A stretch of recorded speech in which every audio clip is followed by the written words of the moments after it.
que acontece no corpo durante a sua adaptação à dieta low carb? Quando uma pessoa inicia uma alimentação com a menor quantidade de carboidratos, o corpo começa a passar por uma série de ajustes metabólicos. Esses ajustes fazem parte do seu processo, é chamado de adaptação metabólica. É quando o seu organismo aprende a utilizar diferentes fontes de energia com maior eficiência.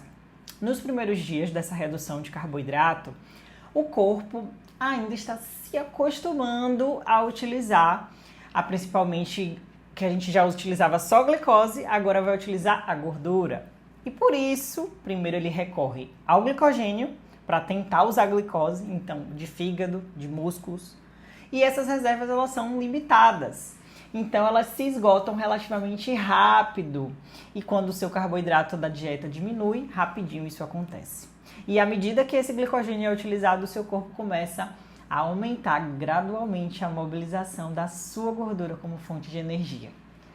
E esse processo envolve quebra de triglicerídeos armazenados no seu tecido adiposo em ácidos graxos livres. E esse ácido graxo vai ser utilizado por diferentes tecidos, mas principalmente pelos músculos. Então, ao mesmo tempo, o seu fígado começa a aumentar a produção dos corpos cetônicos a partir desses ácidos graxos, e esses corpos cetônicos podem então servir como combustível alternativo para diversos órgãos, incluindo o cérebro.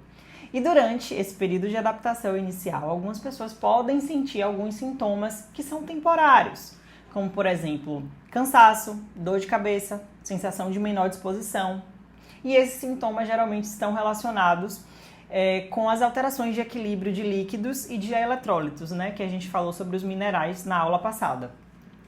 Quando você muda o combustível, isso tende a acontecer. Então, com o passar dos dias ou as semanas, o seu corpo vai tender a se organizar, a ficar mais eficiente na utilização de gordura e de cetona. E esse processo é conhecido como adaptação à gordura. Quando essa adaptação ocorre, muitas pessoas relatam melhora significativa de estabilidade de energia ao longo do dia, redução da fome, principalmente entre as refeições, maior clareza mental, e cada organismo possui um ritmo para essa adaptação. Algumas pessoas percebem mudanças mais rápidas no mesmo dia, na mesma semana, enquanto outras precisam de mais semanas para sentir todos esses efeitos metabólicos.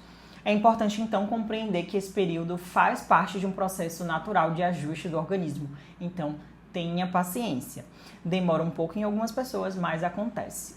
E às vezes acontece a gripe keto. Então, durante essa transição de uma alimentação para menos carboidratos, né, algumas pessoas podem experimentar um conjunto de sintomas que são temporários, mas que ficaram conhecidos, né, popularmente como gripe keto, keto-flu, alguns sintomas da keto.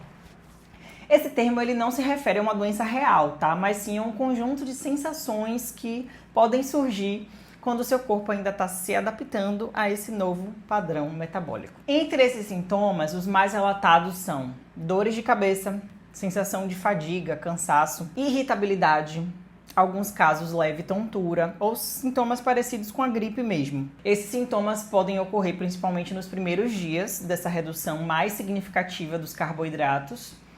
E uma das principais causas desse sintoma está relacionada à perda de líquidos e principalmente perda de eletrólitos. Como a gente já mencionou na aula passada, quando a gente baixa o nosso estoque de glicogênio, o corpo elimina a água e também essas reservas. E essa eliminação de líquido pode também levar à perda de minerais importantes, como sódio, potássio e magnésio. Quando esses minerais ficam temporariamente reduzidos, podem surgir esses sintomas de mal-estar. E uma das formas, então, mais simples de você reduzir ou evitar esses sintomas é garantir hidratação adequada, reposição desse eletrólito, então consumir de fato sal, aumentar a sua ingestão de água ao longo do dia, incluir sal nas refeições, né?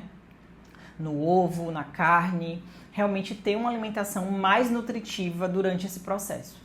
Outro fator importante é, ao iniciar essa mudança alimentar, você ser excessivamente restritiva. Reduções graduais de carboidrato tornam a sua adaptação mais confortável. Então, também é importante lembrar que nesse período de adaptação, isso vai levar um tempo, mas é temporário. Então, à medida que seu organismo se torna mais eficiente para utilizar gordura e cetona como combustível, esses sintomas vão desaparecendo. E muitas pessoas relatam que após essa fase inicial de sentir esses níveis de energia mais estáveis, fica tudo fluindo melhor. Então é só ter paciência. Na próxima aula a gente vai falar sobre algo que muitas pessoas percebem quando começam a entrar em cetose, né? Que são os sinais metabólicos dessa mudança. Então eu vou te ensinar o que é que você vai sentir quando você fizer essa redução da quantidade de carboidratos, quando você fizer a transição para a dieta cetogênica. O que você sente na maioria das vezes quando você entra em cetose e quais são os benefícios disso.